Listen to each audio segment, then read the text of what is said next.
Olá, mais uma vez estamos reunidos na Fraternidade Francisco de Assis para uma palestra sobre temas para o nosso crescimento espiritual. E hoje nós temos aqui convidado o nosso amigo Mário Mas. Mário tem programas na Rádio Boa Nova, ele vai falar um pouquinho para nós dos programas, dos horários, e vai trazer um tema bastante esclarecedor para todos nós. Por favor, Mário. Boa noite. Eu agradeço o convite da Rose e do Coelho. É uma alegria estar com vocês. Agradecemos ao nosso Mestre Jesus, que a gente possa sair daqui com os conteúdos que a casa está oferecendo para nós, né? Os benfeitores, possamos sair enriquecidos. Eu tenho um programa de quarta-feira, na Rádio Boa Nova, às 23 horas, que eu falo sobre obsessão espiritual. Eu faço uma ponte entre a psicologia e o espiritismo, para entender o que é a obsessão e como isto nos afeta. E de sexta-feira, tem o programa que eu falo sobre comportamento e espiritualidade, às 11 horas da manhã. Também é uma ponte entre a psicologia e o espiritismo, e eu estudo mais a fundo as obras de Joana de Ângeles, a benfeitora que faz essa ligação entre o espiritismo e a psicologia junguiana.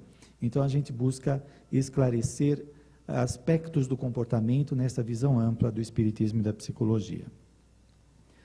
Bem, nós vamos falar sobre conscientização. O objetivo é tocar no autoconhecimento, porque é por aí que começa a nossa transformação, o nosso crescimento. E também onde é possível entender por que algumas vezes temos dificuldades de superar algumas restrições, de ficar detidos no sofrimento, o como isto emperra o nosso processo evolutivo. Nós conhecemos o Espiritismo, adotamos os seus ensinamentos maravilhosos, que propõem o desenvolvimento do ser humano, mas nem sempre nós sabemos fazer uma leitura da proposta do Espiritismo de modo a trabalhar o nosso crescimento. E a psicologia vem ajudar nesse sentido, para que a gente comece a se perceber mais. Veja bem, você provavelmente já teve uma indisposição estomacal, ou não? Já teve dor de dente? Já. Dor dói. É óbvio, né? Dói, incomoda. Um desarranjo no estômago, no intestino, é algo muito desagradável. Mas este desarranjo, ele acontece do nada? Não. Deve ter algum motivo. Imagina que uma pessoa acorde, ou no meio do dia, ela começa a passar mal do estômago e ela diga para si mesma, nossa, do nada eu estou ruim do estômago. Seria bem estranho, não seria? Provavelmente, para ela estar ruim do estômago, ela comeu alguma coisa que fez mal. Então, ela teve uma atitude geradora dessa indisposição. Por que eu estou fazendo isso? Para servir como analogia. Muitas vezes nós temos indisposições psíquicas, angústia, insegurança, medo, sofrimento psíquico, e nós achamos que eles aparecem do nada. A pessoa simplesmente fala, eu estou ruim, como se aparecesse casualmente e não fizesse parte da história da pessoa ou das suas ações. E aí a psicologia vem dizer que muitas vezes nós atribuímos os nossos sofrimentos a fatores externos. E isto é o que nós chamamos de projeção. Nós projetamos no governo, nos nossos parentes, nos nossos amigos, a responsabilidade pelos nossos sofrimentos. O indivíduo não consegue perceber, algumas vezes, pela falta de autoconhecimento, o que ele está fazendo que geram estas perturbações internas. Nós não temos muito treino de tomar contato conosco. Simplesmente as coisas acontecem, nós nos incomodamos, sofremos, e não atinamos o que aquilo está representando, o que aquilo quer falar para mim, o que essa doença, esse mal-estar, esse sofrimento quer anunciar. Será que eu estou consciente disso ou não? Invariavelmente, nós não estamos conscientes. E aí o que acontece? Como nós não temos o conhecimento de perceber as causas daquele desconforto, nós atribuímos ao exterior e muitas vezes nós nos conformamos com o sofrimento. E o que nós dizemos para nós mesmos? Ah, mas é assim, quem que não sofre? E aí nós nos acostumamos com o sofrimento como se fosse uma coisa natural. Imagina uma pessoa que tem a dor de dente e ela acha que é natural ter dor de dente. O dente está latejando, ela não consegue comer, beber, não consegue dormir e latejando, e ela fica repetindo para ela. Mas é assim mesmo, as pessoas têm dente, então dói. É uma coisa absurda. É assim que nós fazemos com os fatores psíquicos. Nós nos acostumamos com os sofrimentos como algo natural, como algo da própria vida, e que muitas vezes acontece do nada. Bem, a visão espírita amplia a nossa visão. Se eu não gerei nesta vida um transtorno na minha personalidade, provavelmente ela é oriunda de experiências anteriores. Eu estou implicado na geração, na formação desses transtornos, se não no presente, no passado. Quando nós nos conscientizamos disso, começa a mudar. Então o Espiritismo faz esta ponte entre o presente e o passado. A psicologia não abarca o passado, não é? Algumas abordagens atualmente, a transpessoal, que reconhece a transcendência do ser humano, ela toca nesse aspecto, mas não como o Espiritismo. Então nós estamos cientes da influência das vidas anteriores na vida atual, mas nem sempre nós estamos conscientes, nós estamos informados, mas não conscientes. Informados quer dizer que nós temos notícias, que nós ouvimos falar, mas não nos conscientizamos, como diz Hermann Sidifo, no livro Mereça Ser Feliz, a respeito de informação e conscientização. Muitas informações que nós temos, elas explicam várias coisas, mas não necessariamente está mexendo naquilo que está incomodando. E nem está mobilizando a pessoa para fazer alguma coisa. Nós precisamos começar a aprender a tomar contato conosco, com os acontecimentos de nossa vida. Ora, se um dente está latejando, provavelmente está com problema de canal. Ou é alguma infecção de algum machucado que se fez na gengiva ou no próprio dente, que fraturou, alguma coisa assim. Então, a dor está anunciando, algo está errado, vá no dentista. Quando nós temos transtornos psíquicos, eles estão falando para nós que algo não está bem. Se o indivíduo se sente inseguro, esta insegurança não é do nada. Não é uma característica da personalidade. Ah, esta é uma personalidade insegura. Não, ela se tornou insegura por causa de alguma experiência. O indivíduo tem medo, alguma coisa aconteceu que o assustou e que ficou gravado de tal forma no seu psiquismo que experiências ou situações semelhantes causem este medo. Então veja, o desconforto que o indivíduo tem está falando para ele que alguma coisa não está bem. Invariavelmente são as emoções que anunciam isto que está acontecendo conosco. Vocês vejam, algumas pessoas não conseguem distinguir pensamento de emoção. Às vezes você pergunta para a pessoa, o que você está sentindo? Ela fala de um pensamento. Ou você pergunta para ela, o que você pensa sobre isso? Ela fala de um sentimento. Vamos fazer um teste com você? Está disposto? Posso perguntar direto qual é a diferença de um e de outro? Não vamos ser tão indelicados, não é? Emoções são reações que nós temos intensas de acordo com algumas experiências, como medo, alegria, tristeza, raiva, ciúme. E pensamento é uma reflexão. É um conjunto de ideias em torno de alguma coisa.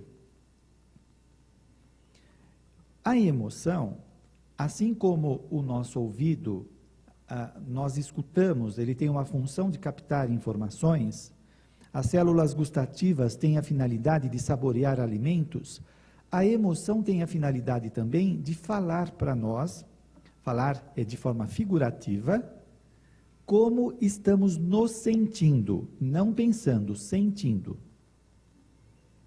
Se eu estou triste, eu estou sentindo tristeza. Pensar é refletir sobre a tristeza, não é? Puxa vida, eu perdi tal pessoa, ou eu passei por aquela experiência desagradável, e isto me gerou um desconforto. Então eu estou refletindo. E a emoção ou o sentimento é o que eu sinto diante daquela experiência. Muito bem. Nós, desde pequenos, nós aprendemos a reprimir os sentimentos.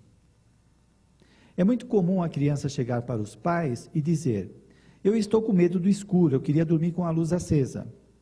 Aí o pai ou a mãe, de forma bem didática, não é? Aquela didática que acaba com a vida da criança, fala: você não tem que ter medo, você tem que ser corajoso, não tem nenhum mal, por que você tem medo? O que o pai ou a mãe estão fazendo? Negando a emoção da criança.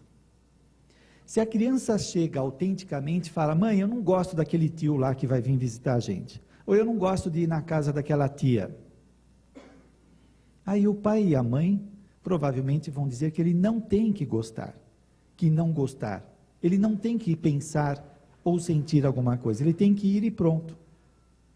Novamente, a emoção dele está sendo desautorizada, ele não tem o direito de sentir.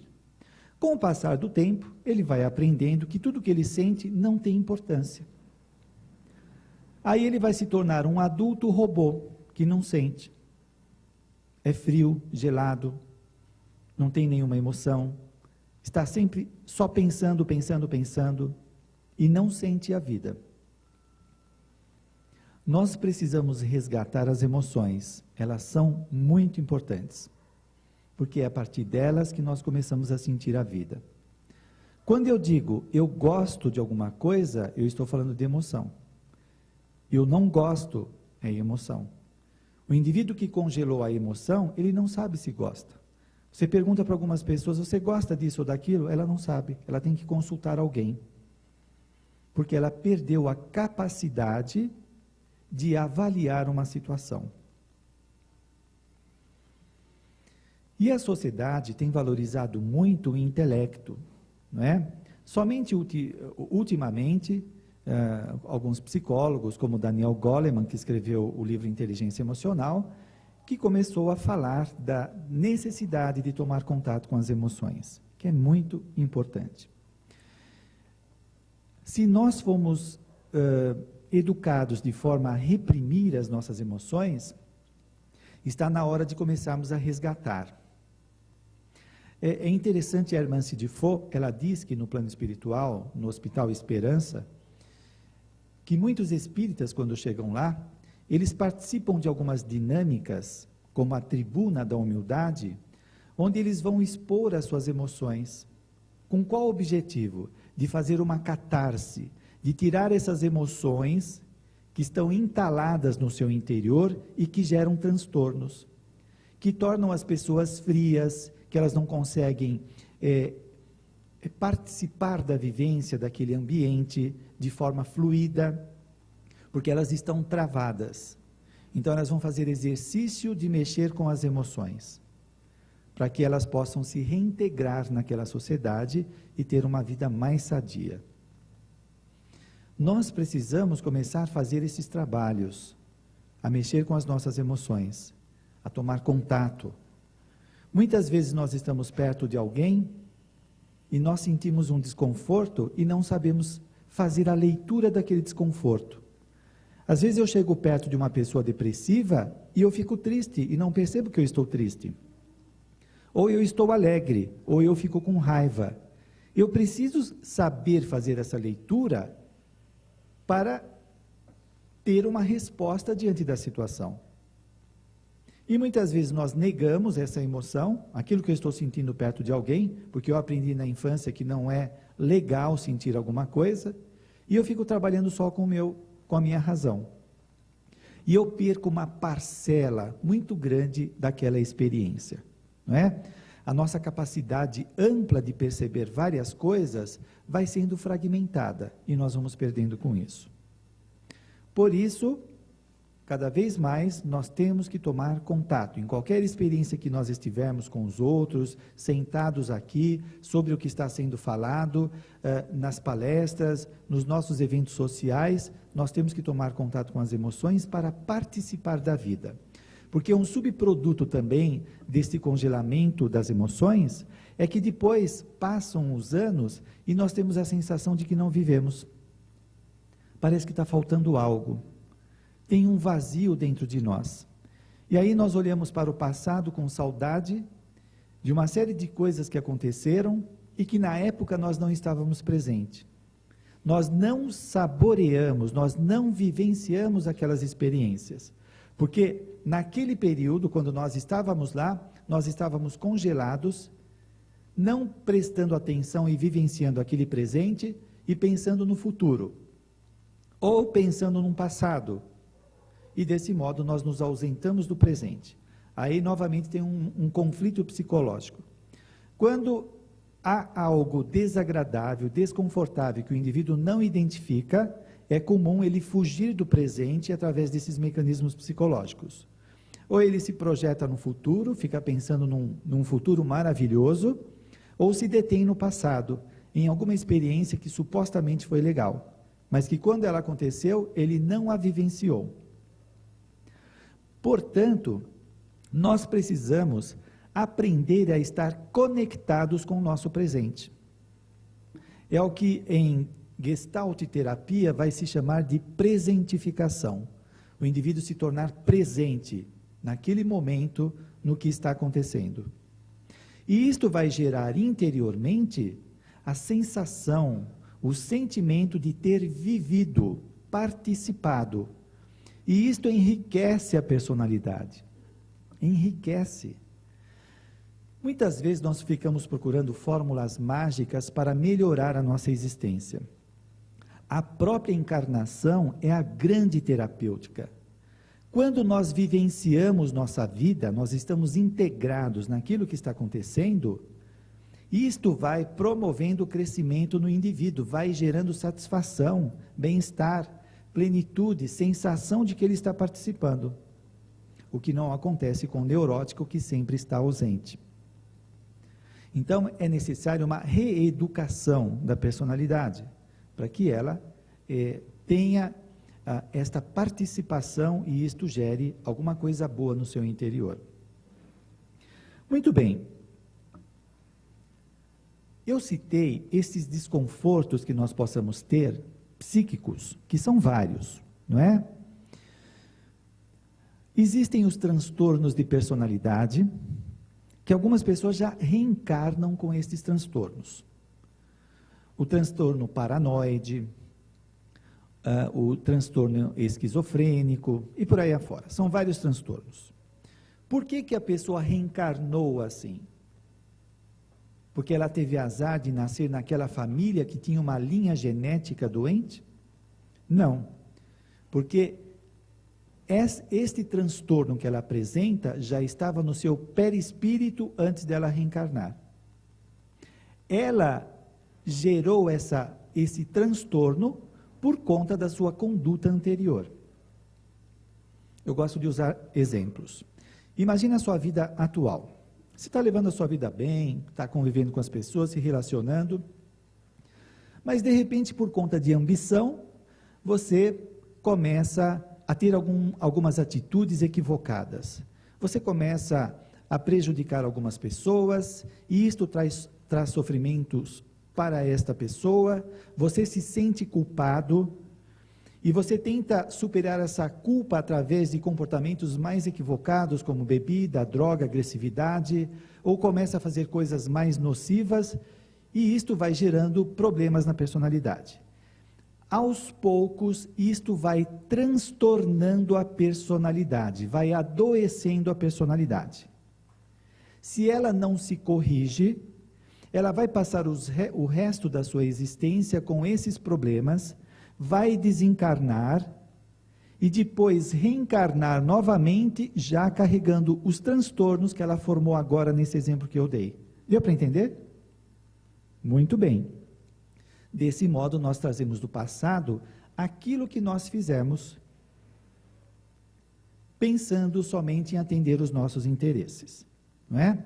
É claro que aí, a responsabilidade que o indivíduo tem pela sua vida é de acordo com seu nível de evolução, seu grau de consciência. A responsabilidade é consoante este grau de consciência que o indivíduo tem. E também é levado em conta os atenuantes e os agravantes nos problemas que o indivíduo possa ter. Que atenuantes e agravantes? O meio familiar, a sociedade, não é? Tudo isso é analisado pelos benfeitores espirituais. Muito bem, então o indivíduo, ele reencarna já trazendo estes transtornos do passado, como ele pode provocá-los atualmente e vivenciar esse transtorno agora, pelos males que ele pratica a outrem ou a ele mesmo. Continuamente nós estamos mexendo no nosso destino. O Espiritismo fala que nós somos construtores do destino. Então, este mal-estar interior, essa desarmonia, que a gente vai sentir, cada um tem as suas experiências. Algumas pessoas sentem os pensamentos confusos, uma apreensão constante.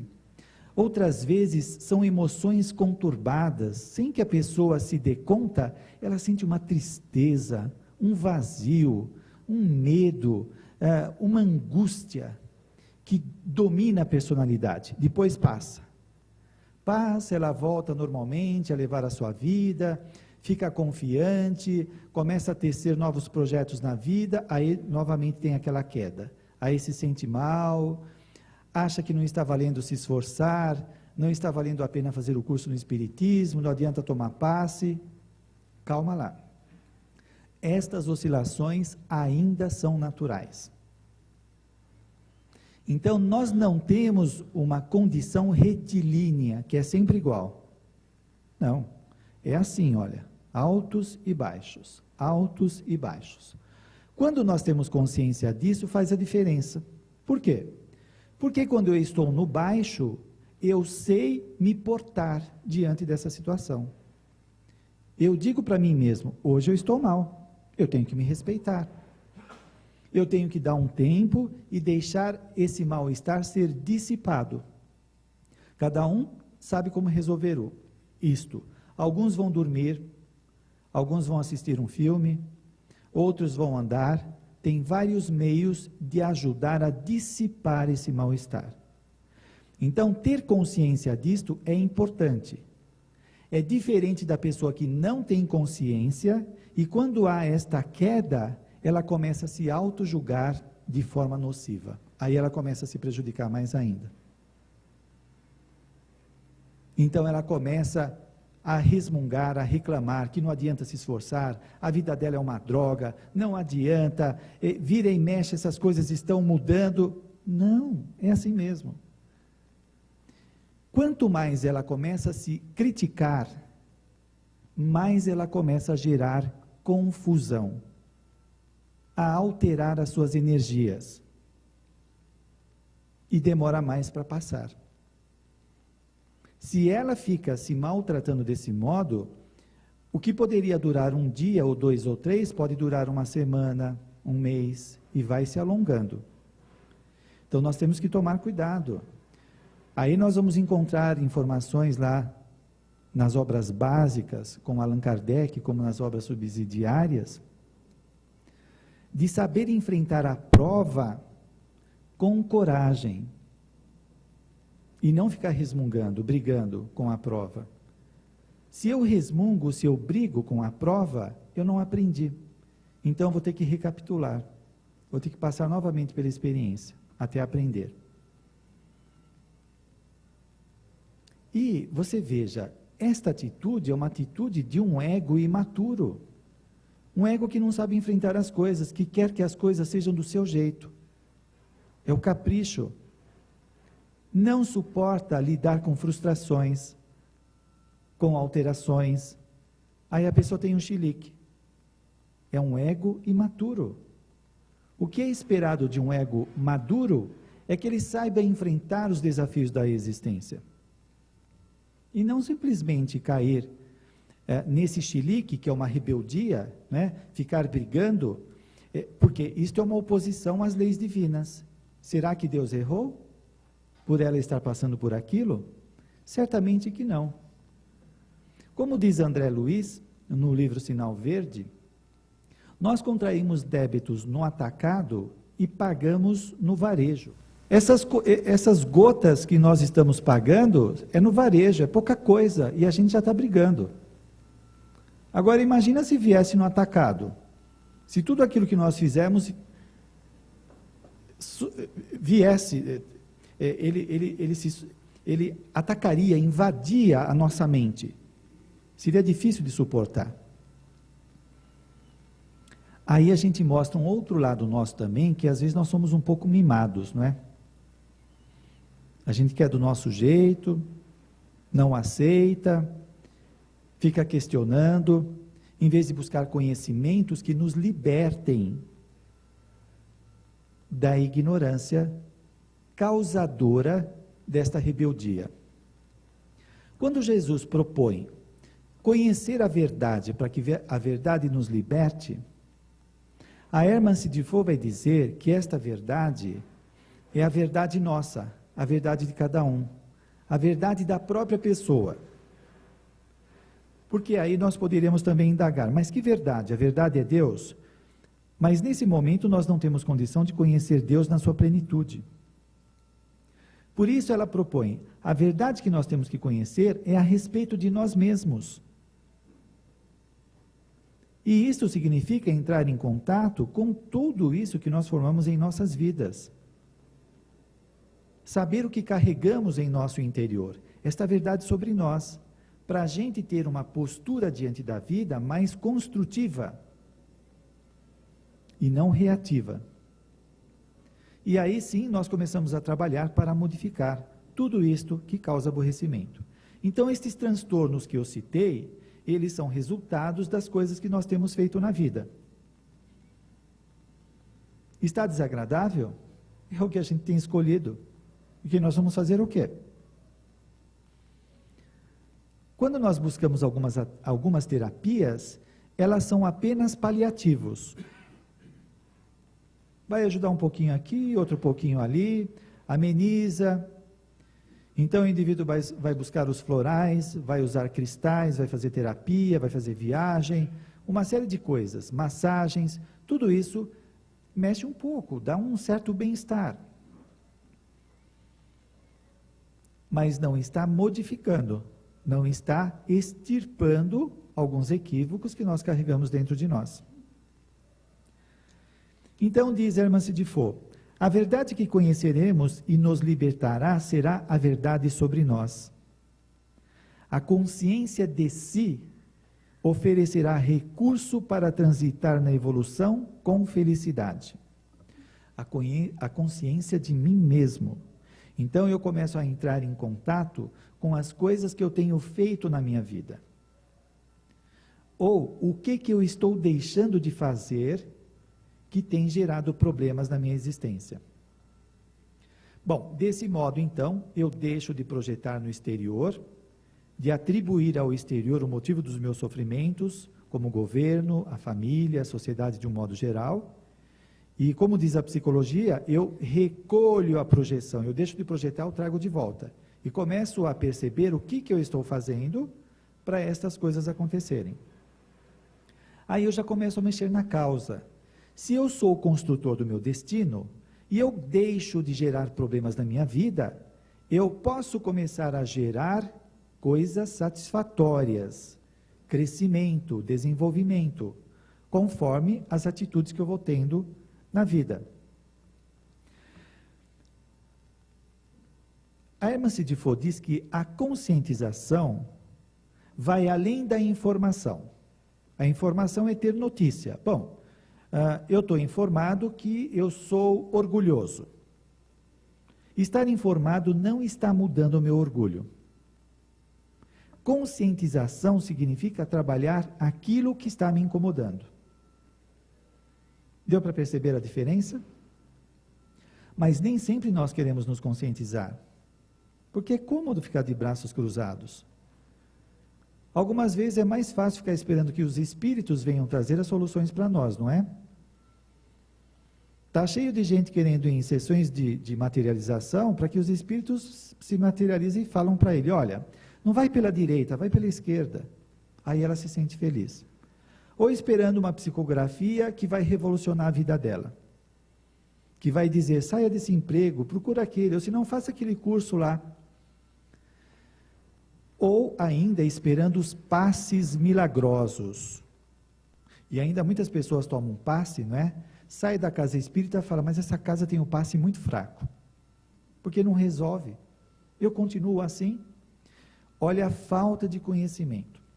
É a mesma coisa que o indivíduo está ruim do estômago, vai no gastro, o gastro fala, olha, você não pode comer isso.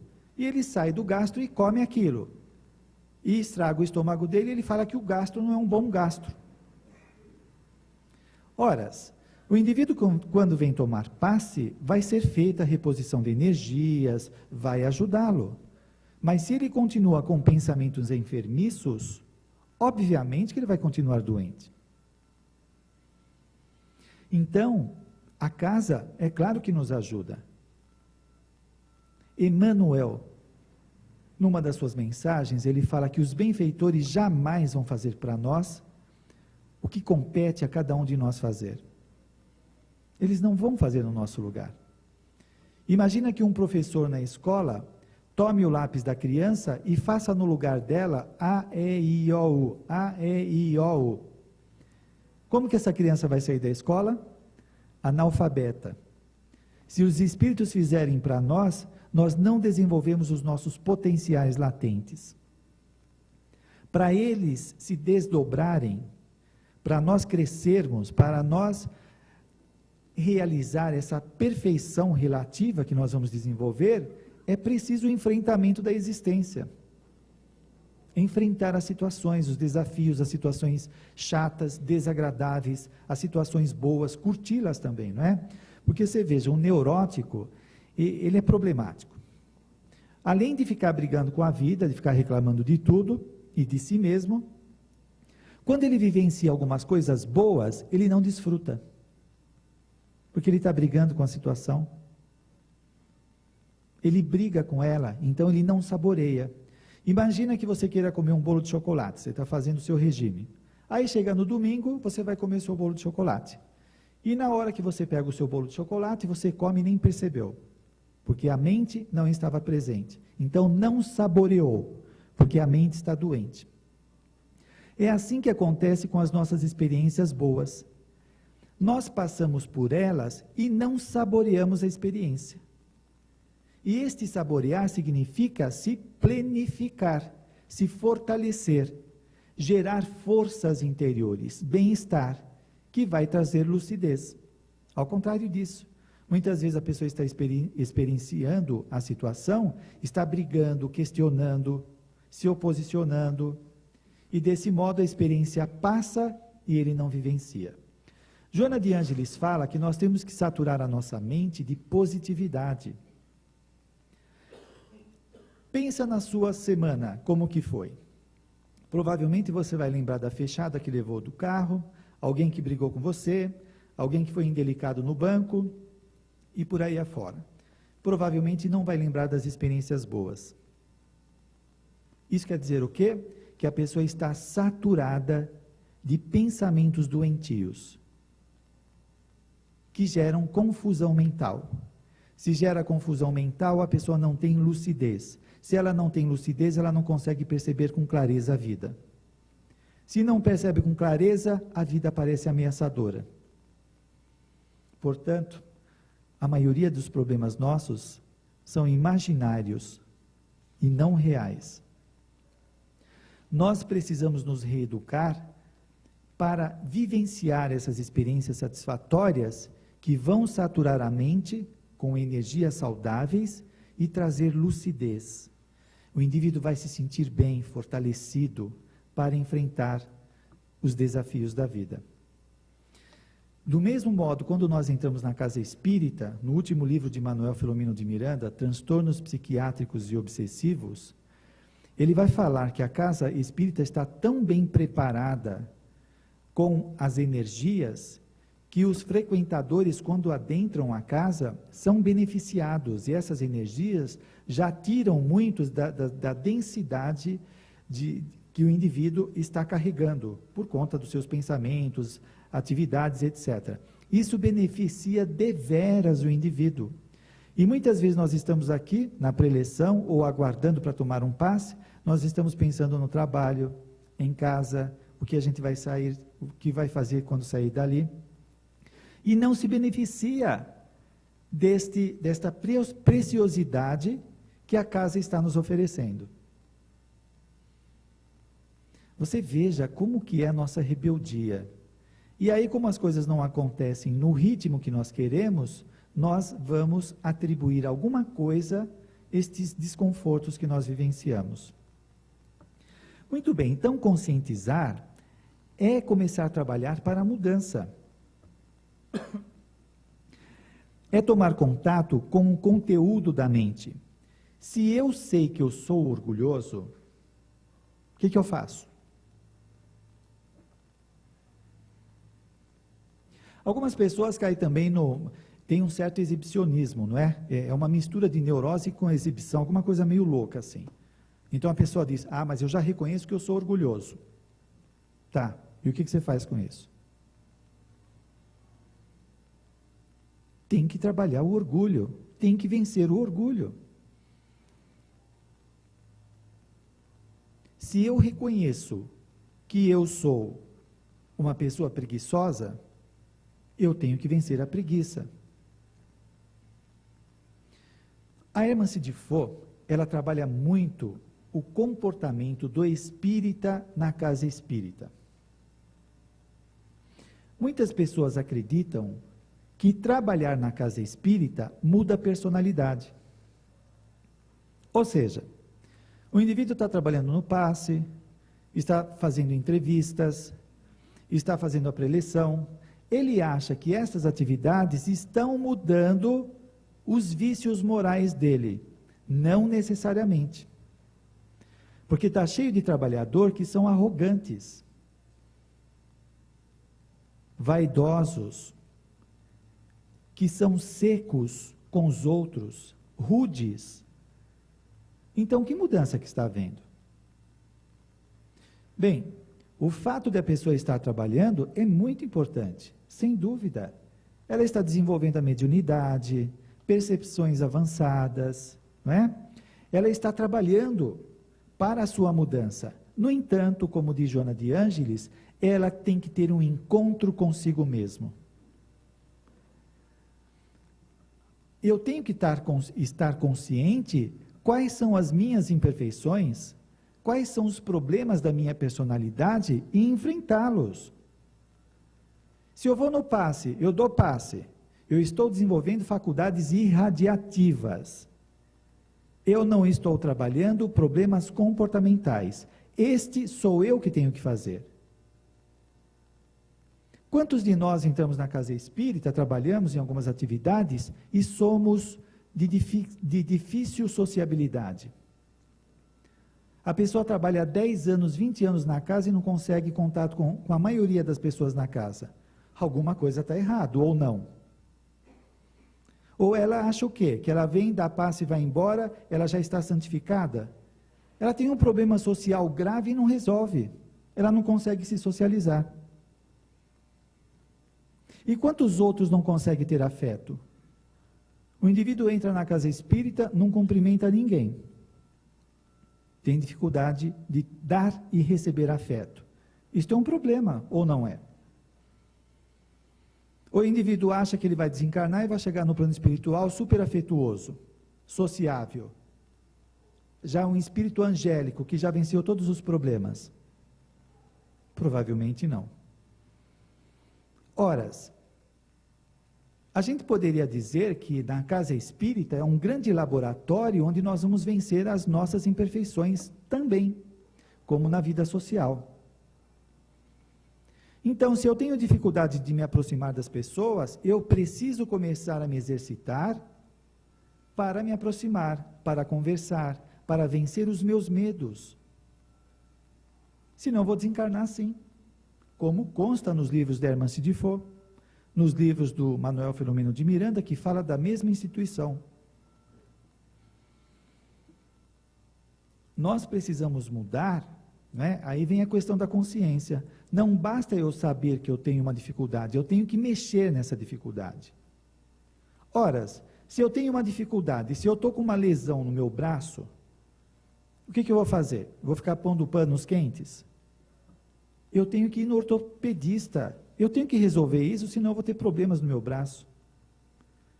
Quando eu tenho problemas de personalidade, eu tenho que resolvê-los.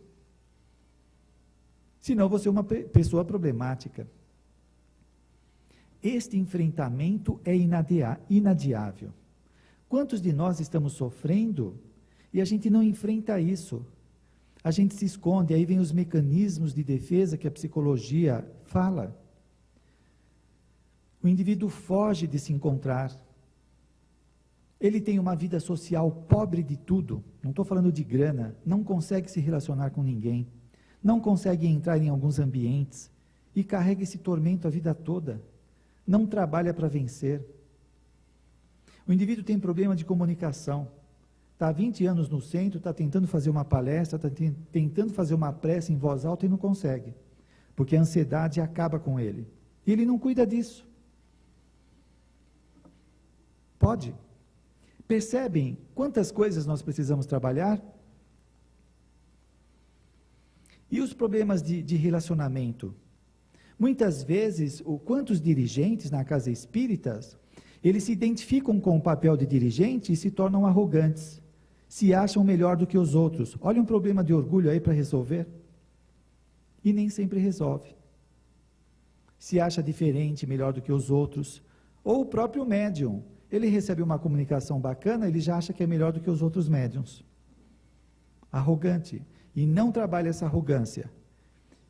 E quanto mais ele vai ficando arrogante, ele começa a entrar em sintonia com espíritos que começam a fasciná-lo. Percebe, gente, esse aspecto do comportamento que nós deixamos de lado, nós entramos na casa espírita para fazer o bem, que é maravilhoso, é a proposta do espiritismo, fora da caridade não há salvação. Ou seja, fora da prática do bem, não há evolução. No entanto, eu tenho que cuidar de mim. Jesus propôs que nós amássemos ao próximo como a si mesmo. Como que eu posso amar alguém se eu não cuido de mim? É impossível. Como diz Joana de Ângeles e a Hermann Sidifo, se eu não me amo, o que eu dou para o outro são os meus tormentos, as minhas exigências, as minhas cobranças, o desrespeito. E é um comportamento artificial. Porque se eu não me amo, eu não sei direito como é esse negócio de amar. Para mim, amar pode ser dar um monte de presentes, ou fazer elogios descabidos para os outros. Para mim, isso pode ser amor, e não é. Eu não tenho referências pessoais. Às vezes eu não me amo porque eu sou tão crítico comigo. Eu me coloco para baixo, aí eu sou o meu obsessor. O indivíduo se auto-obsedia. Ele se compara negativamente, se coloca para baixo. Ele confunde humildade com autoanulação. Esse é o comportamento neurótico.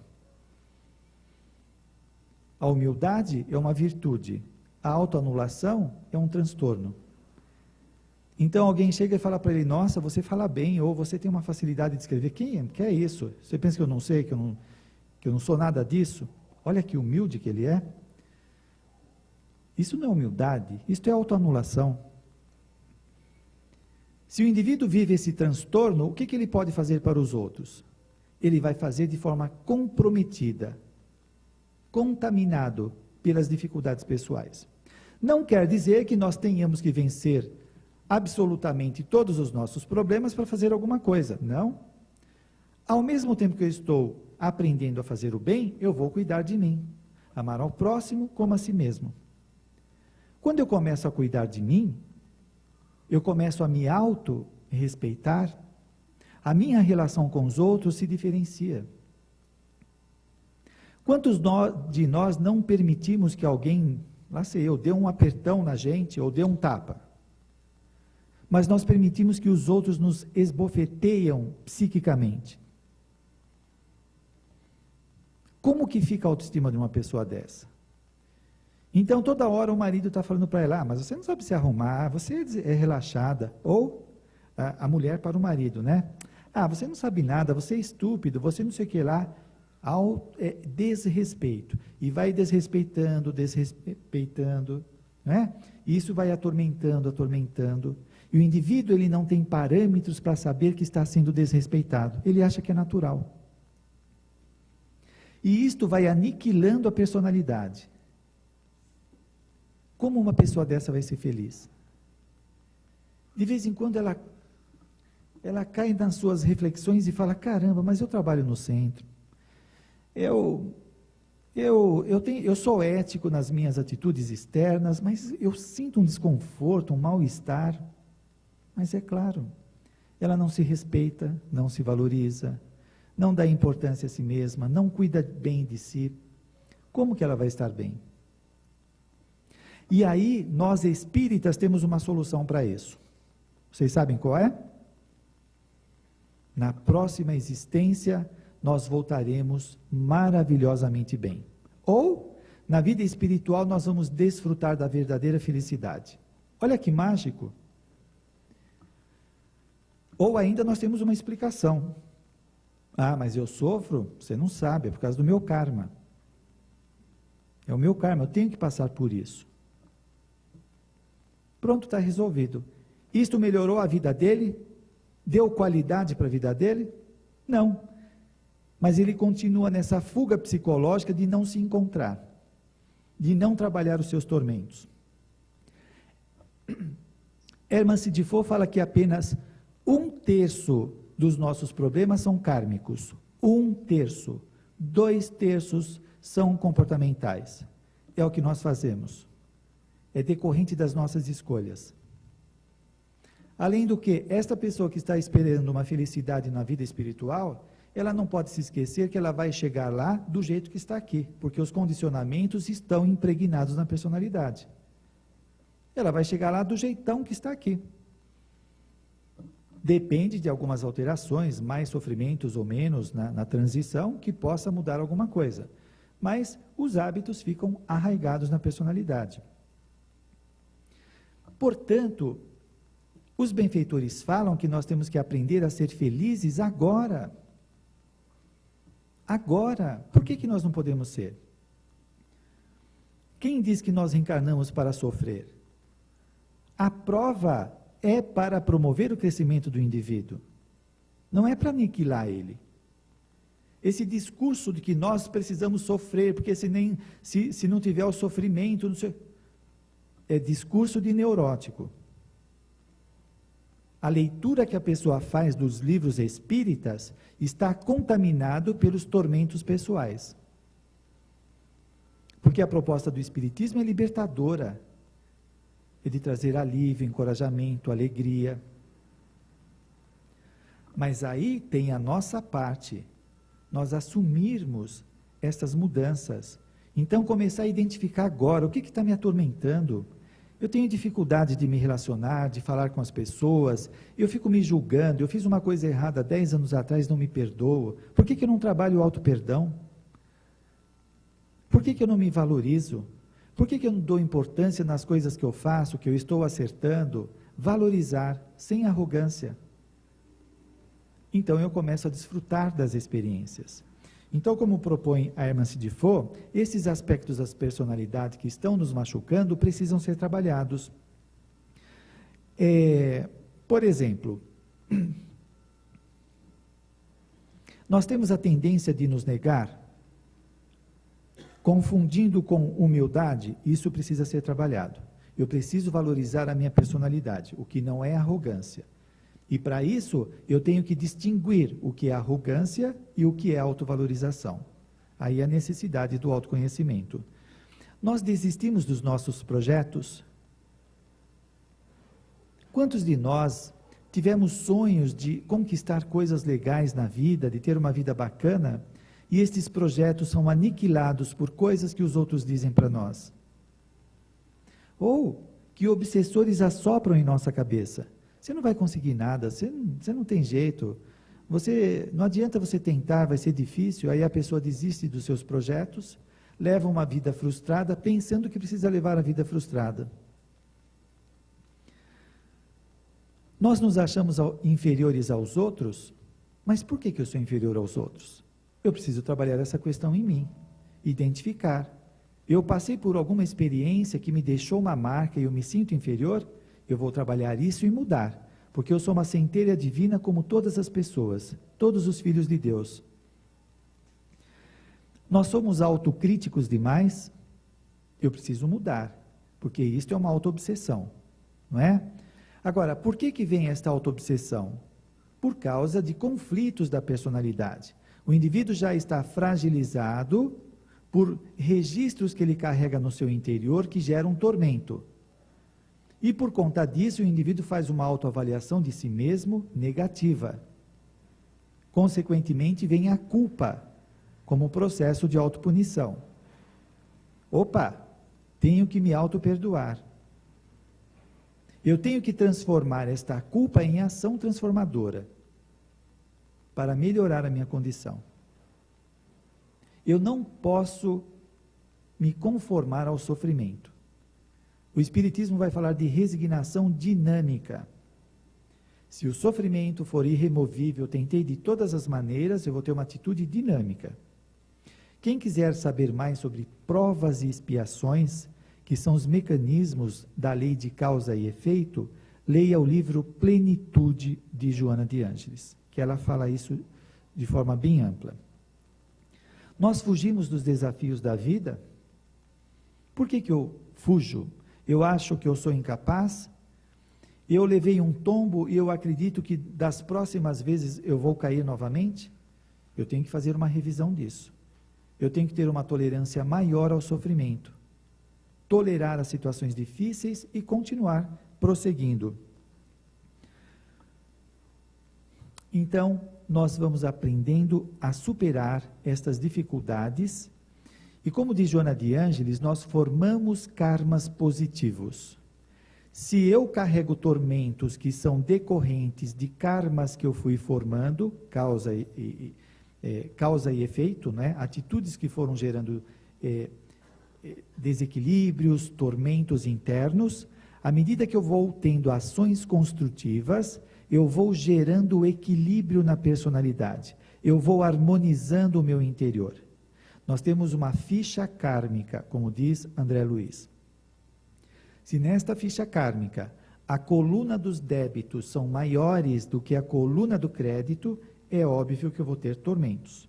Eu tenho que inverter, eu tenho que começar a gerar créditos, ações construtivas positivas, que vai gerando confiança, lucidez, bem-estar, e o indivíduo vai tendo uma existência mais profícua, onde ele consiga realizar as suas coisas, e ele saia exitoso da sua existência. Todos nós, gente, temos uma missão, um propósito. Será que nós estamos alinhados com esse propósito? Ou nós estamos alinhados com os propósitos daquilo que os outros disseram que a nossa vida deve ser? Com as propostas da sociedade? Nós estamos alinhados com os nossos medos ou com o nosso crescimento? Façamos essa avaliação. Como diz Joana de Ângeles, nós estamos destinados à felicidade. Vamos acreditar nisso e começar a construir essa felicidade agora, vencendo essas dificuldades, os medos, não desistir nestes altos e baixos. Esta persistência vai gerando na personalidade forças que vai fortalecendo ela para embates mais difíceis. E ela assim vai atingindo seus objetivos, e isto retorna para ela, esta trajetória, né, construtiva, retorna para ela em forma de feedback positivo, mexendo na sua autoestima, mexendo na sua autoimagem, se acreditando como uma pessoa merecedora de ser feliz, que é a nossa destinação. Muito obrigado a todos. Se alguém depois quiser fazer alguma colocação, eu estou à vontade. Boa noite para todos.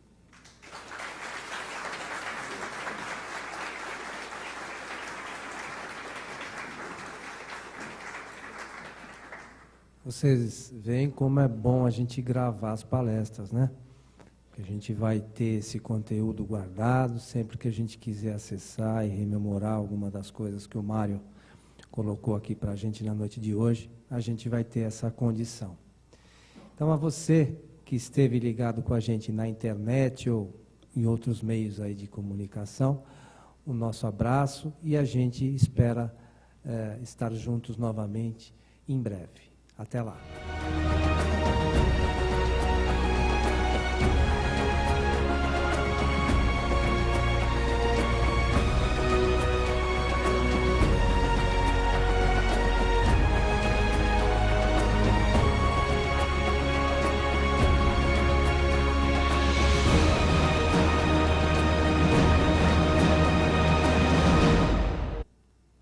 Já um espírito angélico que já venceu todos os problemas? Provavelmente não.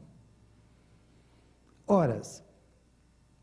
A gente poderia dizer que na casa espírita é um grande laboratório onde nós vamos vencer as nossas imperfeições também, como na vida social.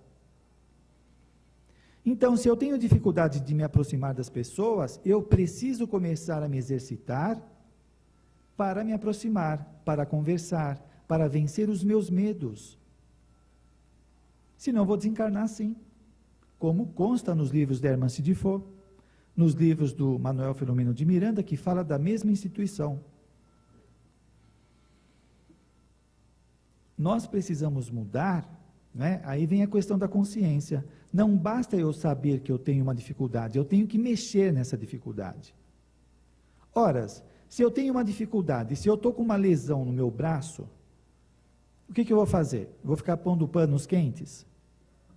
Eu tenho que ir no ortopedista. Eu tenho que resolver isso, senão eu vou ter problemas no meu braço. Quando eu tenho problemas de personalidade, eu tenho que resolvê-los.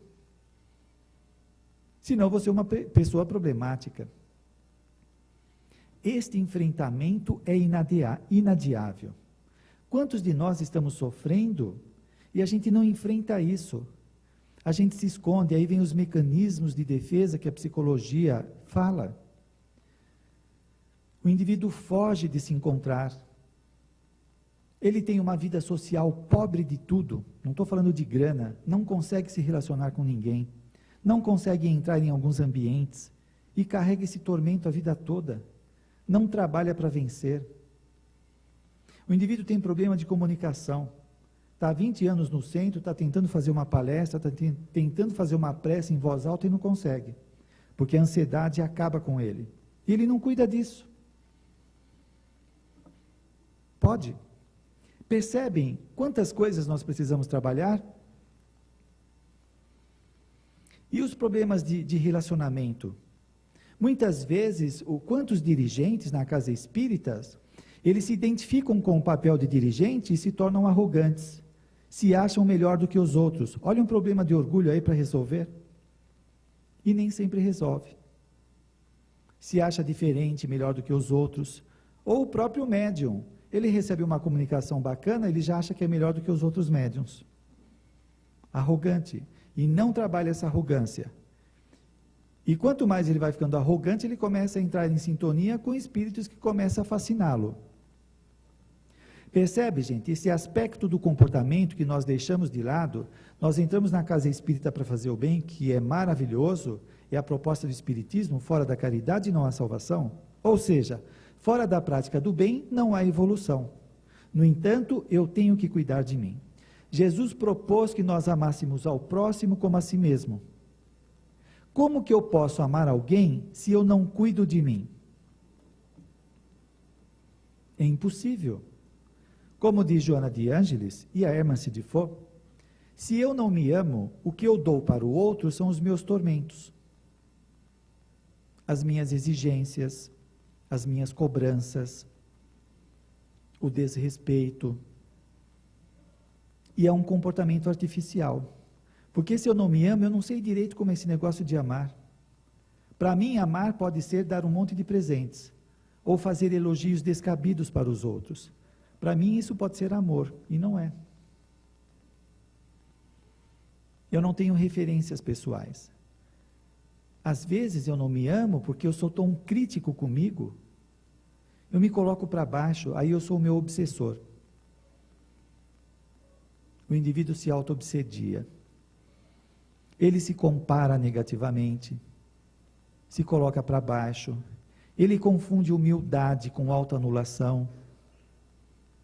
Esse é o comportamento neurótico. A humildade é uma virtude, a autoanulação é um transtorno. Então alguém chega e fala para ele, nossa, você fala bem, ou você tem uma facilidade de escrever. Que é isso? Você pensa que eu não sei, que eu não sou nada disso? Olha que humilde que ele é. Isso não é humildade, isso é autoanulação. Se o indivíduo vive esse transtorno, o que ele pode fazer para os outros? Ele vai fazer de forma comprometida, contaminado pelas dificuldades pessoais.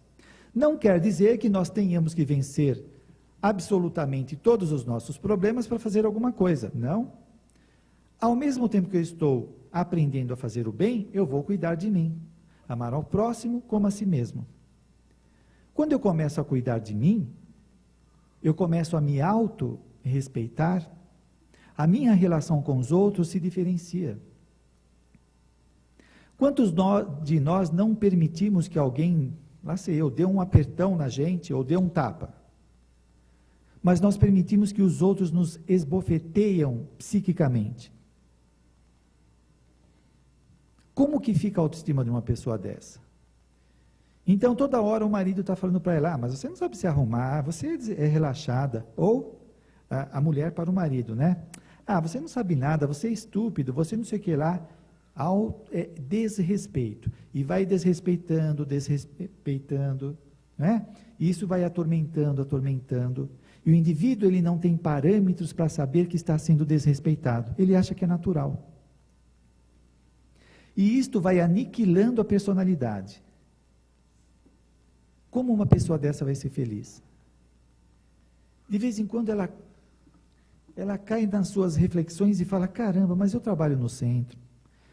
Eu sou ético nas minhas atitudes externas, mas eu sinto um desconforto, um mal-estar. Mas é claro, ela não se respeita, não se valoriza, não dá importância a si mesma, não cuida bem de si. Como que ela vai estar bem? E aí, nós espíritas temos uma solução para isso. Vocês sabem qual é? Na próxima existência, nós voltaremos maravilhosamente bem. Ou, na vida espiritual, nós vamos desfrutar da verdadeira felicidade. Olha que mágico! Ou ainda nós temos uma explicação. Mas eu sofro? Você não sabe, é por causa do meu karma. É o meu karma, eu tenho que passar por isso. Pronto, está resolvido. Isto melhorou a vida dele? Deu qualidade para a vida dele? Não. Mas ele continua nessa fuga psicológica de não se encontrar, de não trabalhar os seus tormentos. Hermance de Faux fala que apenas 1/3 dos nossos problemas são kármicos. 1/3. 2/3 são comportamentais. É o que nós fazemos. É decorrente das nossas escolhas. Além do que, esta pessoa que está esperando uma felicidade na vida espiritual, ela não pode se esquecer que ela vai chegar lá do jeito que está aqui, porque os condicionamentos estão impregnados na personalidade. Ela vai chegar lá do jeitão que está aqui. Depende de algumas alterações, mais sofrimentos ou menos na transição, que possa mudar alguma coisa. Mas os hábitos ficam arraigados na personalidade. Portanto, os benfeitores falam que nós temos que aprender a ser felizes agora. Agora. Por que nós não podemos ser? Quem diz que nós encarnamos para sofrer? A prova é para promover o crescimento do indivíduo. Não é para aniquilar ele. Esse discurso de que nós precisamos sofrer, porque se não tiver o sofrimento, não sei, é discurso de neurótico. A leitura que a pessoa faz dos livros espíritas está contaminado pelos tormentos pessoais. Porque a proposta do espiritismo é libertadora, é de trazer alívio, encorajamento, alegria. Mas aí tem a nossa parte, nós assumirmos essas mudanças. Então começar a identificar agora, o que está me atormentando?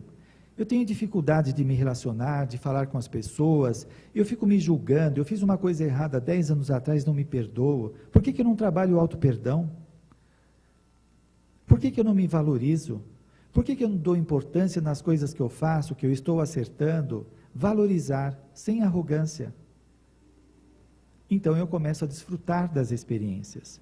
Então, como propõe a Hermance de Faux, esses aspectos das personalidades que estão nos machucando precisam ser trabalhados. Por exemplo, nós temos a tendência de nos negar, confundindo com humildade. Isso precisa ser trabalhado. Eu preciso valorizar a minha personalidade, o que não é arrogância. E para isso, eu tenho que distinguir o que é arrogância e o que é autovalorização.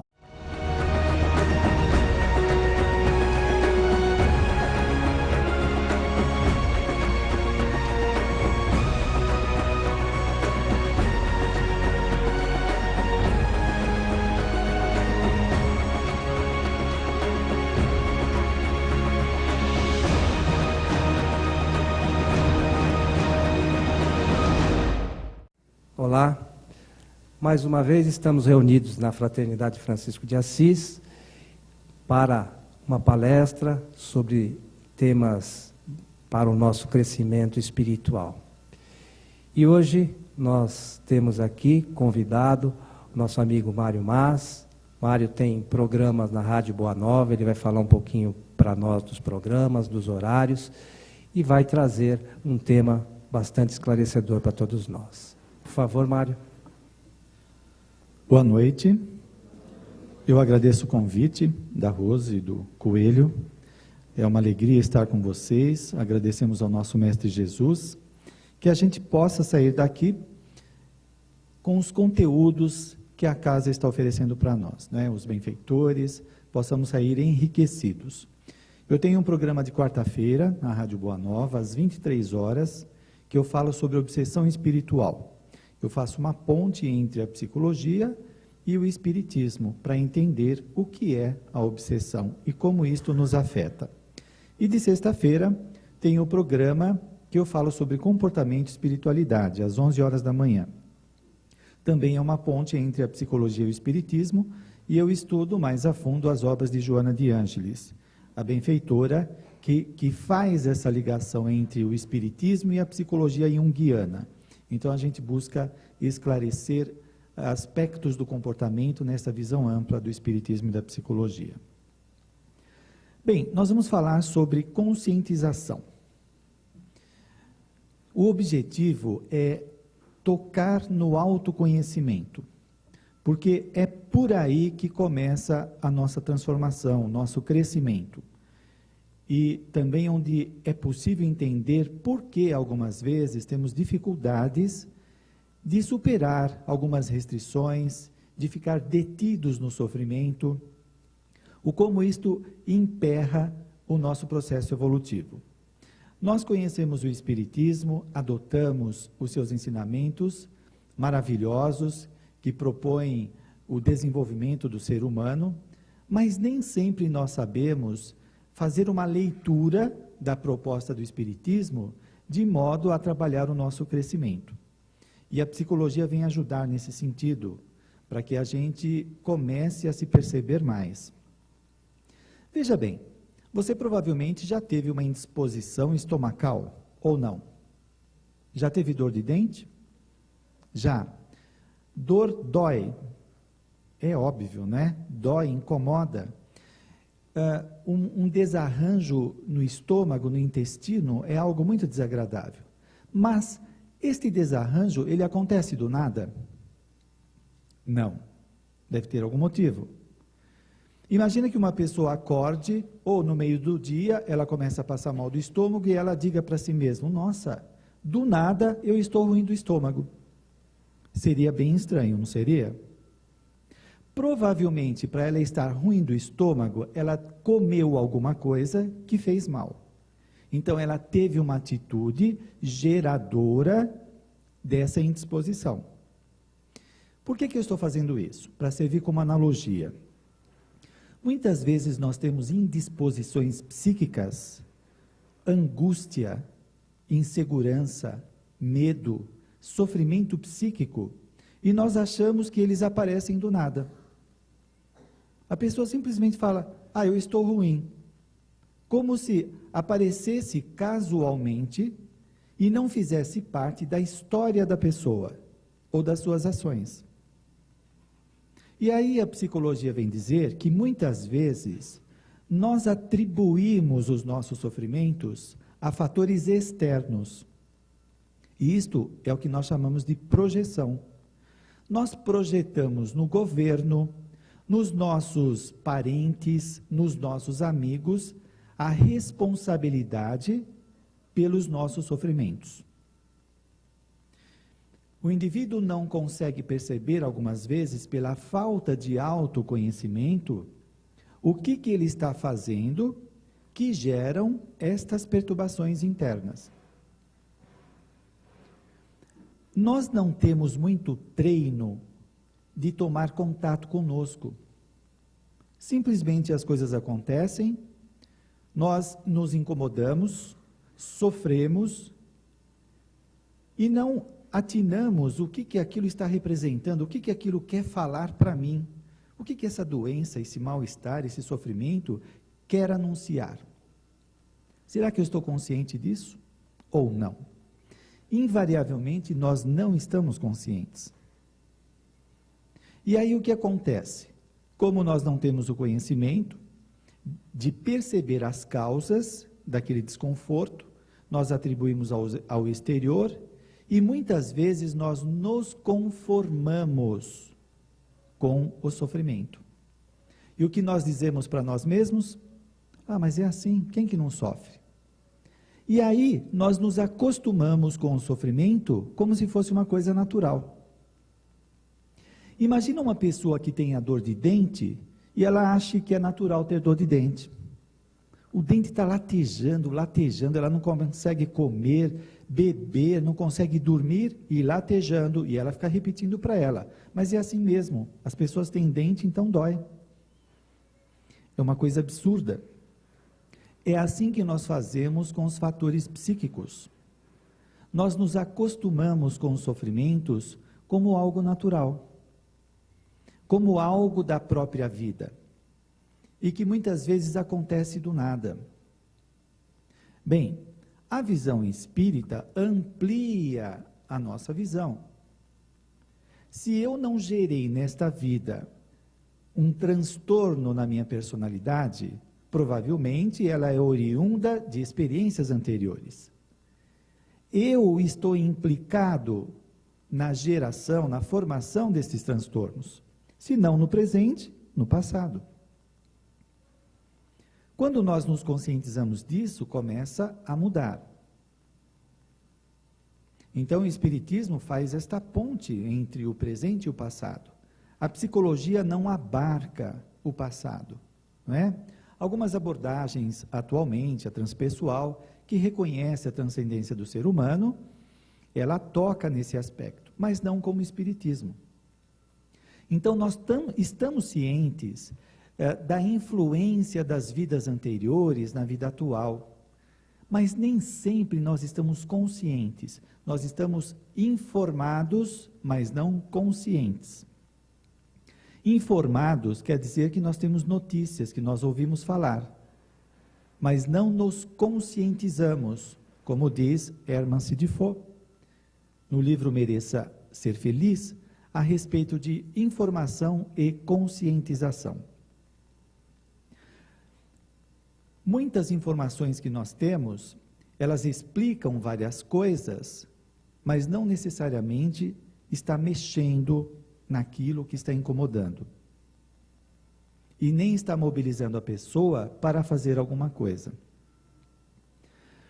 Nós precisamos começar a aprender a tomar contato conosco, com os acontecimentos de nossa vida. Ora, se um dente está latejando, provavelmente está com problema de canal. Ou é alguma infecção de algum machucado que se fez na gengiva ou no próprio dente que fraturou, alguma coisa assim. Então, a dor está anunciando, algo está errado, vá no dentista. Quando nós temos transtornos psíquicos, eles estão falando para nós que algo não está bem. Se o indivíduo se sente inseguro, esta insegurança não é do nada. Não é uma característica da personalidade.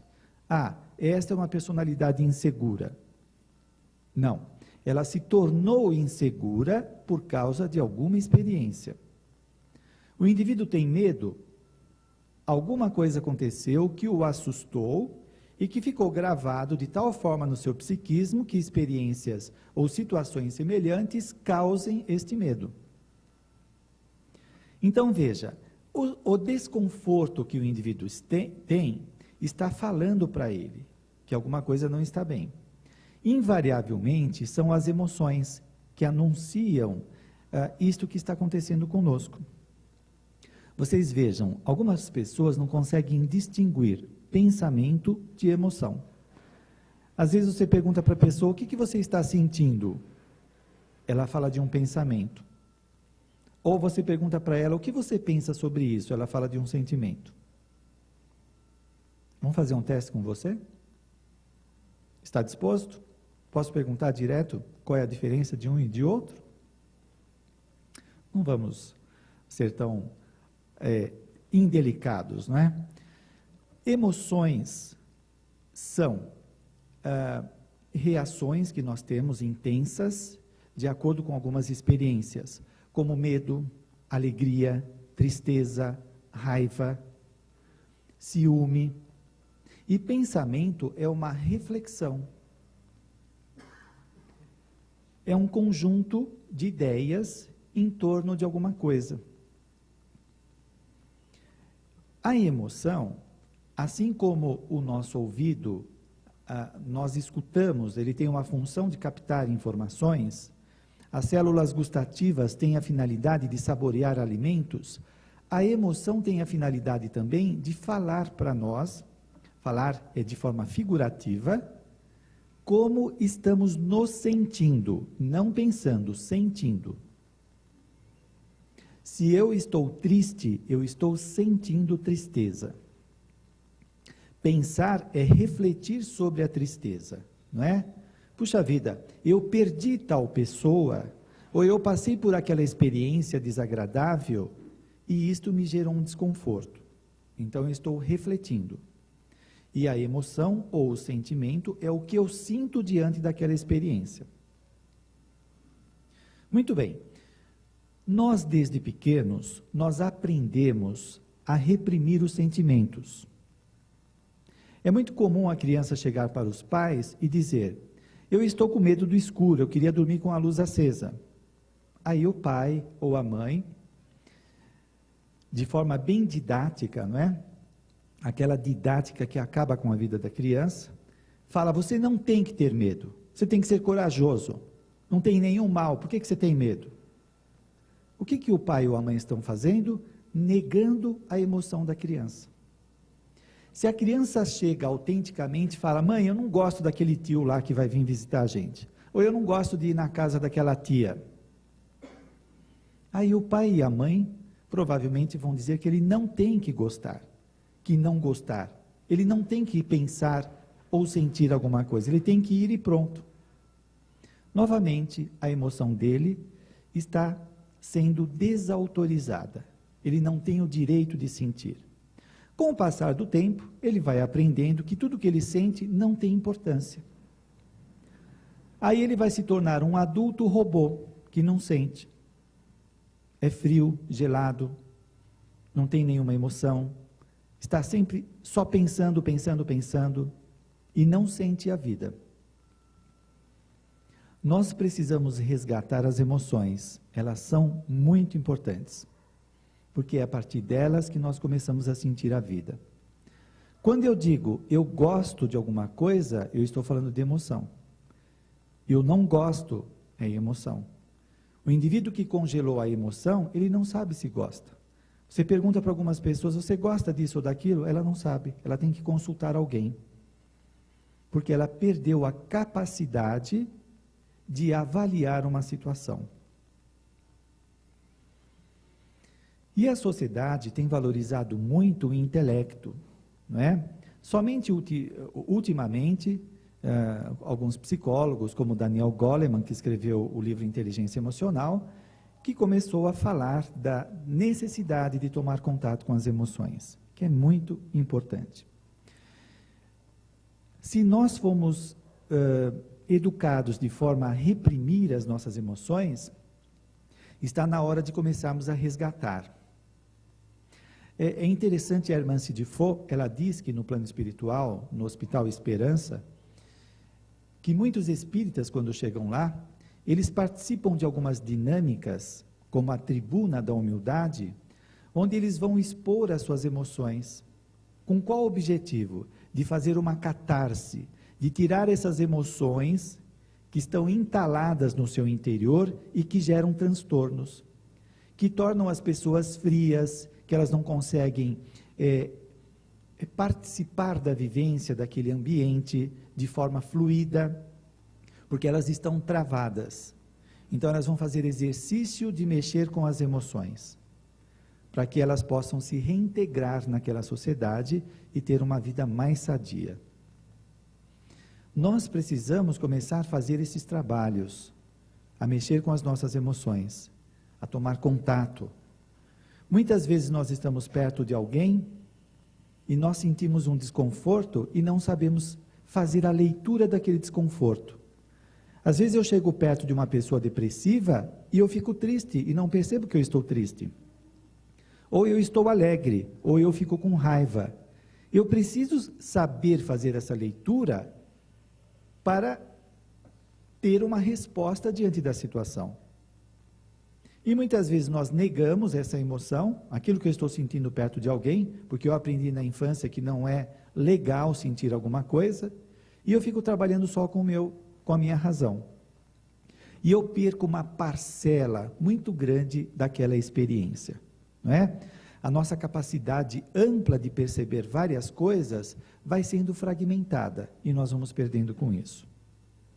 Por isso, cada vez mais nós temos que tomar contato, em qualquer experiência que nós estivermos com os outros, sentados aqui, sobre o que está sendo falado, nas palestras, nos nossos eventos sociais, nós temos que tomar contato com as emoções para participar da vida.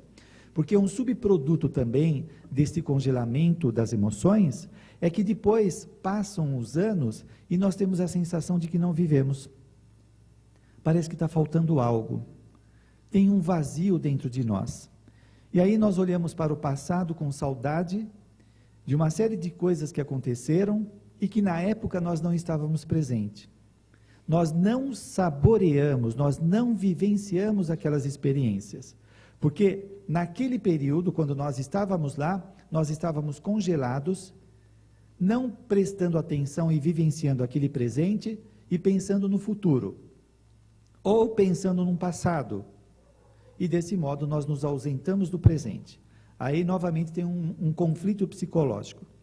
Quando há algo desagradável, desconfortável que o indivíduo não identifica, é comum ele fugir do presente através desses mecanismos psicológicos. Ou ele se projeta no futuro, fica pensando num futuro maravilhoso, ou se detém no passado, em alguma experiência que supostamente foi legal, mas que quando ela aconteceu, ele não a vivenciou. Portanto, nós precisamos aprender a estar conectados com o nosso presente. É o que em Gestalt terapia vai se chamar de presentificação. O indivíduo se tornar presente naquele momento no que está acontecendo. E isto vai gerar interiormente a sensação, o sentimento de ter vivido, participado. E isto enriquece a personalidade. Enriquece. Muitas vezes nós ficamos procurando fórmulas mágicas para melhorar a nossa existência. A própria encarnação é a grande terapêutica. Quando nós vivenciamos nossa vida, nós estamos integrados naquilo que está acontecendo, isto vai promovendo o crescimento no indivíduo, vai gerando satisfação, bem-estar, plenitude, sensação de que ele está participando. O que não acontece com o neurótico, que sempre está ausente. Então, é necessário uma reeducação da personalidade, para que ela tenha esta participação e isto gere alguma coisa boa no seu interior. Muito bem. Eu citei esses desconfortos que nós possamos ter, psíquicos, que são vários, não é? Existem os transtornos de personalidade, que algumas pessoas já reencarnam com esses transtornos. O transtorno paranoide, o transtorno esquizofrênico e por aí afora. São vários transtornos. Por que a pessoa reencarnou assim? Porque ela teve azar de nascer naquela família que tinha uma linha genética doente? Não. Porque este transtorno que ela apresenta já estava no seu perispírito antes dela reencarnar. Ela gerou esse transtorno por conta da sua conduta anterior. Eu gosto de usar exemplos. Imagina a sua vida atual. Você está levando a sua vida bem, está convivendo com as pessoas, se relacionando. Eu posso começar a gerar coisas satisfatórias, crescimento, desenvolvimento, conforme as atitudes que eu vou tendo na vida. A Hermance de Foucault diz que a conscientização vai além da informação. A informação é ter notícia. Bom, eu estou informado que eu sou orgulhoso. Estar informado não está mudando o meu orgulho. Conscientização significa trabalhar aquilo que está me incomodando. Deu para perceber a diferença? Mas nem sempre nós queremos nos conscientizar. Porque é cômodo ficar de braços cruzados. Algumas vezes é mais fácil ficar esperando que os espíritos venham trazer as soluções para nós, não é? Está cheio de gente querendo ir em sessões de materialização para que os espíritos se materializem e falam para ele, olha, não vai pela direita, vai pela esquerda. Aí ela se sente feliz. Ou esperando uma psicografia que vai revolucionar a vida dela. Que vai dizer, saia desse emprego, procura aquele, ou se não, faça aquele curso lá. Ou ainda esperando os passes milagrosos. E ainda muitas pessoas tomam um passe, não é? Sai da casa espírita e fala, mas essa casa tem um passe muito fraco. Porque não resolve. Eu continuo assim. Olha a falta de conhecimento. É a mesma coisa que o indivíduo está ruim do estômago, vai no gastro, o gastro fala, olha, você não pode comer isso. E ele sai do gastro e come aquilo. E estraga o estômago dele, e ele fala que o gastro não é um bom gastro. Ora, o indivíduo, quando vem tomar passe, vai ser feita a reposição de energias, vai ajudá-lo. Mas se ele continua com pensamentos enfermiços, obviamente que ele vai continuar doente. Então, a casa, é claro que nos ajuda. Emmanuel, numa das suas mensagens, ele fala que os benfeitores jamais vão fazer para nós o que compete a cada um de nós fazer. Eles não vão fazer no nosso lugar. Imagina que um professor na escola tome o lápis da criança e faça no lugar dela A, E, I, O, U, A, E, I, O, U. Como que essa criança vai sair da escola? Analfabeta. Se os espíritos fizerem para nós, nós não desenvolvemos os nossos potenciais latentes.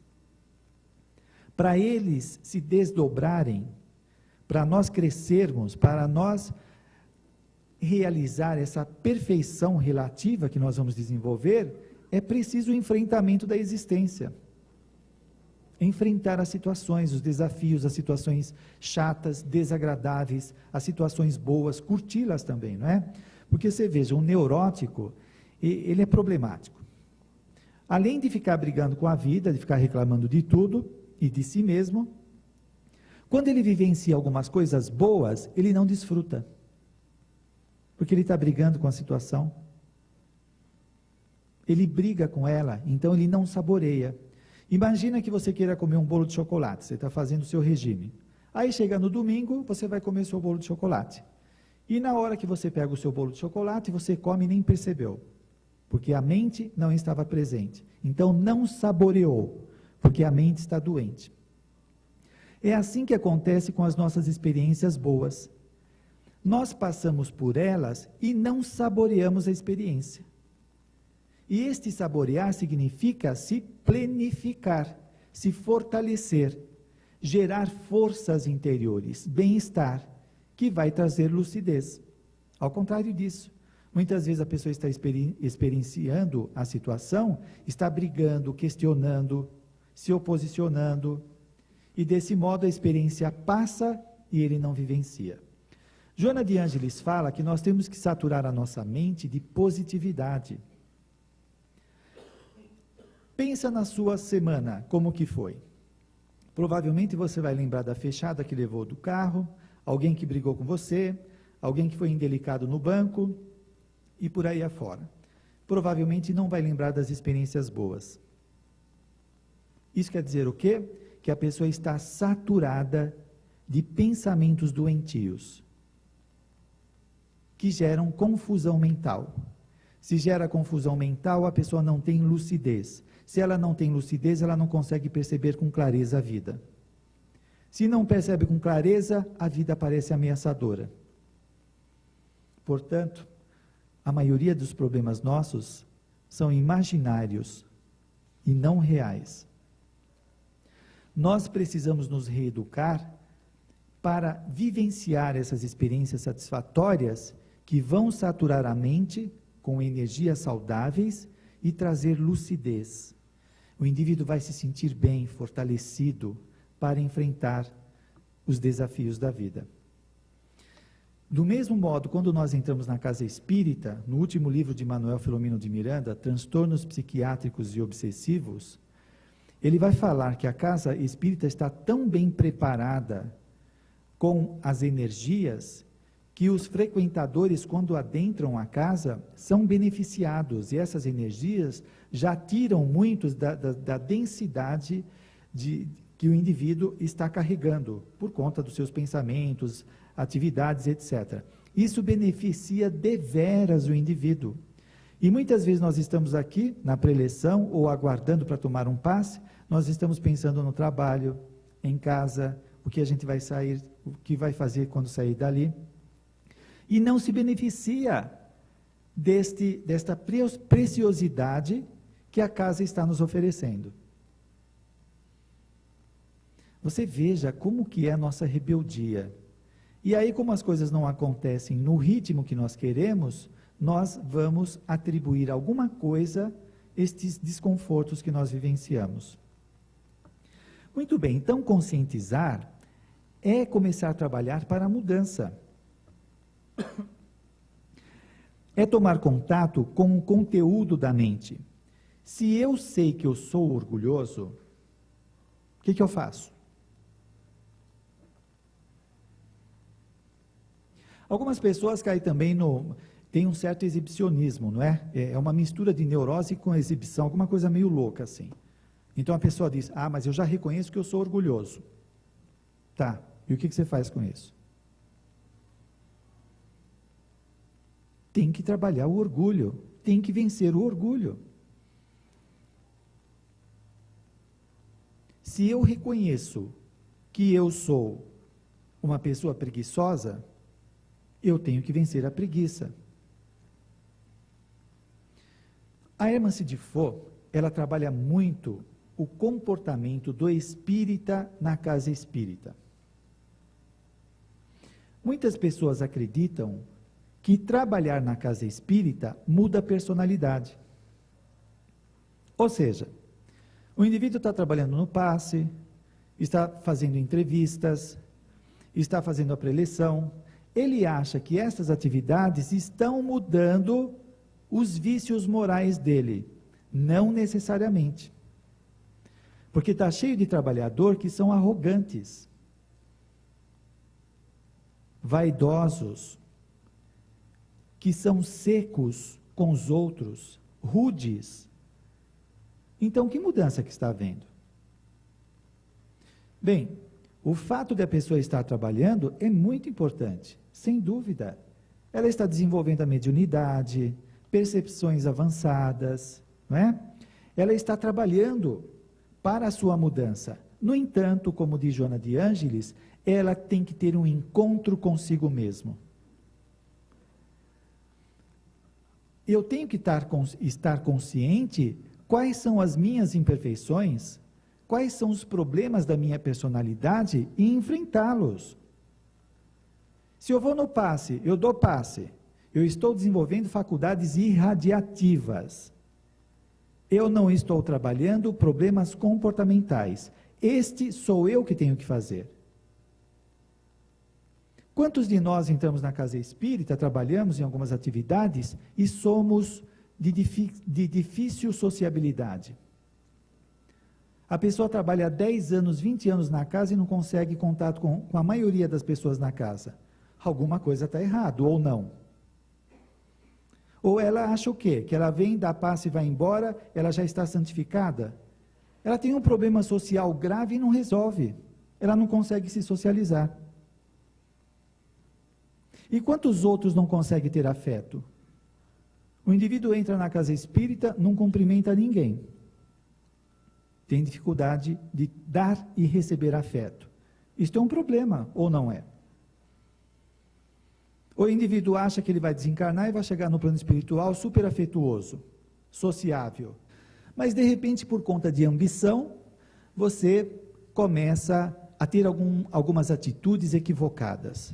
Você começa a prejudicar algumas pessoas, e isto traz sofrimentos para esta pessoa, você se sente culpado, e você tenta superar essa culpa através de comportamentos mais equivocados, como bebida, droga, agressividade, ou começa a fazer coisas mais nocivas, e isto vai gerando problemas na personalidade. Aos poucos, isto vai transtornando a personalidade, vai adoecendo a personalidade. Se ela não se corrige, ela vai passar o resto da sua existência com esses problemas, vai desencarnar e depois reencarnar novamente, já carregando os transtornos que ela formou agora nesse exemplo que eu dei. Deu para entender? Muito bem. Desse modo, nós trazemos do passado aquilo que nós fizemos, pensando somente em atender os nossos interesses. Não é? É claro que aí, a responsabilidade que o indivíduo tem pela sua vida é de acordo com seu nível de evolução, seu grau de consciência. A responsabilidade é consoante este grau de consciência que o indivíduo tem. E também é levado em conta os atenuantes e os agravantes nos problemas que o indivíduo possa ter. Que atenuantes e agravantes? O meio familiar, a sociedade, não é? Tudo isso é analisado pelos benfeitores espirituais. Muito bem, então o indivíduo, ele reencarna já trazendo estes transtornos do passado, como ele pode provocá-los atualmente e vivenciar esse transtorno agora, pelos males que ele pratica a outrem ou a ele mesmo. Continuamente nós estamos mexendo no nosso destino. O Espiritismo fala que nós somos construtores do destino. Então, este mal-estar interior, essa desarmonia, que a gente vai sentir, cada um tem as suas experiências. Algumas pessoas sentem os pensamentos confusos, uma apreensão constante. Outras vezes são emoções conturbadas, sem que a pessoa se dê conta, ela sente uma tristeza, um vazio, um medo, uma angústia que domina a personalidade. Depois passa. Passa, ela volta normalmente a levar a sua vida, fica confiante, começa a tecer novos projetos na vida, aí novamente tem aquela queda. Aí se sente mal, acha que não está valendo se esforçar, não está valendo a pena fazer o curso no Espiritismo, não adianta tomar passe. Calma lá. Estas oscilações ainda são naturais. Então, nós não temos uma condição retilínea, que é sempre igual. Não. É assim, olha, altos e baixos, altos e baixos. Quando nós temos consciência disso, faz a diferença. Por quê? Porque quando eu estou no baixo, eu sei me portar diante dessa situação. Eu digo para mim mesmo, hoje eu estou mal, eu tenho que me respeitar. Eu tenho que dar um tempo e deixar esse mal-estar ser dissipado. Cada um sabe como resolver isto. Alguns vão dormir, alguns vão assistir um filme, outros vão andar. Tem vários meios de ajudar a dissipar esse mal-estar. Então, ter consciência disto é importante. É diferente da pessoa que não tem consciência e quando há esta queda, ela começa a se auto-julgar de forma nociva. Aí ela começa a se prejudicar mais ainda. Então ela começa a resmungar, a reclamar, que não adianta se esforçar, a vida dela é uma droga, não adianta, vira e mexe, essas coisas estão mudando. Não, é assim mesmo. Quanto mais ela começa a se criticar, mais ela começa a gerar confusão, a alterar as suas energias. E demora mais para passar. Se ela fica se maltratando desse modo, o que poderia durar um dia, ou 2 ou 3, pode durar uma semana, um mês, e vai se alongando. Então nós temos que tomar cuidado. Aí nós vamos encontrar informações lá nas obras básicas, com Allan Kardec, como nas obras subsidiárias, de saber enfrentar a prova com coragem e não ficar resmungando, brigando com a prova. Se eu resmungo, se eu brigo com a prova, eu não aprendi. Então vou ter que recapitular, vou ter que passar novamente pela experiência, até aprender. E você veja, esta atitude é uma atitude de um ego imaturo. Um ego que não sabe enfrentar as coisas, que quer que as coisas sejam do seu jeito. É o capricho. Não suporta lidar com frustrações, com alterações. Aí a pessoa tem um chilique. É um ego imaturo. O que é esperado de um ego maduro é que ele saiba enfrentar os desafios da existência. E não simplesmente cair nesse chilique, que é uma rebeldia, né? Ficar brigando, porque isto é uma oposição às leis divinas. Será que Deus errou por ela estar passando por aquilo? Certamente que não. Como diz André Luiz, no livro Sinal Verde, nós contraímos débitos no atacado e pagamos no varejo. Essas gotas que nós estamos pagando é no varejo, é pouca coisa, e a gente já está brigando. Agora imagina se viesse no atacado, se tudo aquilo que nós fizemos viesse, ele atacaria, invadia a nossa mente, seria difícil de suportar. Aí a gente mostra um outro lado nosso também, que às vezes nós somos um pouco mimados, não é? A gente quer do nosso jeito, não aceita, fica questionando, em vez de buscar conhecimentos que nos libertem da ignorância causadora desta rebeldia. Quando Jesus propõe conhecer a verdade para que a verdade nos liberte, a Hermann Sidifo vai dizer que esta verdade é a verdade nossa, a verdade de cada um, a verdade da própria pessoa. Porque aí nós poderíamos também indagar, mas que verdade? A verdade é Deus? Mas nesse momento nós não temos condição de conhecer Deus na sua plenitude. Por isso ela propõe, a verdade que nós temos que conhecer é a respeito de nós mesmos. E isso significa entrar em contato com tudo isso que nós formamos em nossas vidas. Saber o que carregamos em nosso interior, esta verdade sobre nós, para a gente ter uma postura diante da vida mais construtiva e não reativa. E aí sim nós começamos a trabalhar para modificar tudo isto que causa aborrecimento. Então estes transtornos que eu citei, eles são resultados das coisas que nós temos feito na vida. Está desagradável? É o que a gente tem escolhido. E que nós vamos fazer o quê? Quando nós buscamos algumas terapias, elas são apenas paliativos.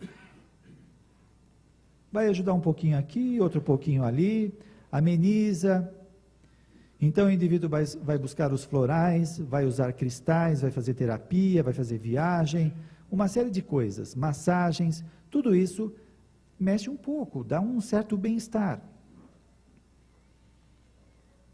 Mas não está modificando, não está extirpando alguns equívocos que nós carregamos dentro de nós. Então diz Hermann Sidifo, a verdade que conheceremos e nos libertará será a verdade sobre nós. A consciência de si oferecerá recurso para transitar na evolução com felicidade. A consciência de mim mesmo. Então eu começo a entrar em contato com as coisas que eu tenho feito na minha vida. Ou o que eu estou deixando de fazer que tem gerado problemas na minha existência. Bom, desse modo então, eu deixo de projetar no exterior, de atribuir ao exterior o motivo dos meus sofrimentos, como o governo, a família, a sociedade de um modo geral. E como diz a psicologia, eu recolho a projeção, eu deixo de projetar, eu trago de volta. E começo a perceber o que eu estou fazendo para estas coisas acontecerem. Aí eu já começo a mexer na causa. Se eu sou o construtor do meu destino, e eu deixo de gerar problemas na minha vida,